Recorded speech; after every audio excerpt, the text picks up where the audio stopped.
Faith is to become conscious of a person because that person chooses to introduce himself and make himself known. We believe in what he discloses of himself. We notice from scriptures that faith originated with Father God. It is God, first by faith, who spoke everything into existence by a creative word out of himself, followed by a spoken spirit word. The spoken spirit word was documented as a written word. The written word was documented as the law of God, prophets, psalms, and other inspired holy writings. It became known as the Holy Scriptures. The Holy Scriptures is more than the 66 canonical books constituted by the Roman Catholic Church. We read in the Holy Scriptures that the Word was made flesh, Jesus the Christ. In Revelation, Jesus the Word made flesh is mentioned as the book of life. Also, 2 Corinthians 3 verse 17, the Lord is the Spirit. Wherever the Lord's Spirit is, there is freedom.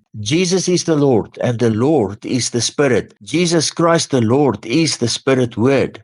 John 6 verse 63, the Spirit alone gives eternal life. Human effort accomplishes nothing, and the very words I have spoken to you are spirit and life.